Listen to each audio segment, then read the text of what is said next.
In the last 48 hours, though, do you support what Hamas launched on Saturday morning? Well, this is not the right question, Louis, really. It's an important question. No, it is not an important question because whether you support their action or not is an important question. No, it is not an important question. Hamas is a group, is a militant group. You're talking with the Palestinian representative. Our position is very well known and clear. And what is that? Do you support Hamas's action? And then you cannot equate. This is not about support or not support. I am here to represent my people, the Palestinian people, what they are going through. I'm not here to condemn anybody. And if anybody that needs to be condemned, it's what you call the only democracy in the Middle East, that is Israel, between parentheses, that is doing what you have just reported, targeting civilians. And this has not just happened the last 48 hours. Hamas was just targeting Palestinians, but you won't condemn that. I'll tell you one thing. Hamas is not the Palestinian government, okay? The Israeli government is giving orders for its organized army. So please don't draw any symmetry here. Don't equate. There is no way you can draw any symmetry. And don't equate between the occupied and the occupier. This doesn't serve justice to understand for your audience and viewers the real situation. Since Israel's establishment, it has had one military doctrine.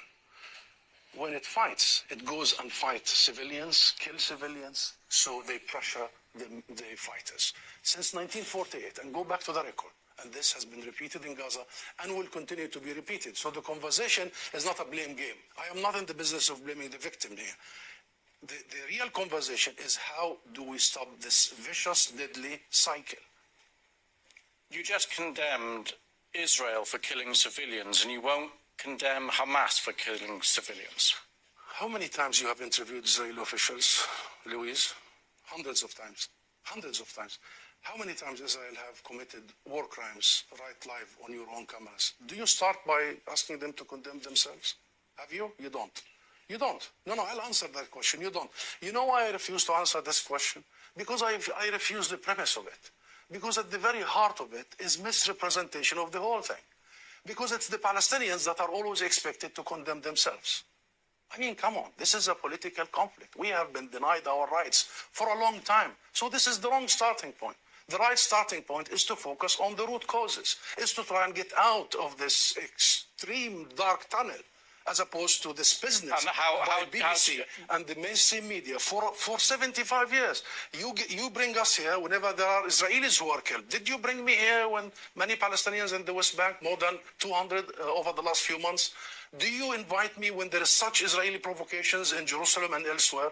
Because what Israelis have seen, which we started by saying tragic, the last 48 hours, the Palestinians see every day for the last 50 years. You know the situation in Gaza, you've just described it. This is the biggest open-air prison. Those people, 2 million, have been taken hostage by Israel for the last 16 years. So I'm saying this just to say, Louise, perhaps this is about time we abandon this rhetoric, very dangerous, this framework, and we start giving people the real ugly truth sometimes. What is the solution in your eyes? International law. That's it. What does that mean? The equal application of international resolutions and law and legitimacy, as you did in Ukraine. Would you bring the Ukrainian ambassador here and start asking him to condemn some of his fighters? We need to fully and equally apply the rules that were created by the League of Nations after the horrors of the Second World War. We need to make sure that Israel is not the exception. It has been for the last 75 years. We need to make sure that nobody is above the law. Britain is renowned, Louise, for the rule of law.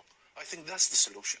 Israel is an occupying force. It is responsible to provide protection for the people under its occupation. And should they commit crimes and crimes against humanity in the coming hours and weeks, it must be held accountable by the international community and the international judicial system.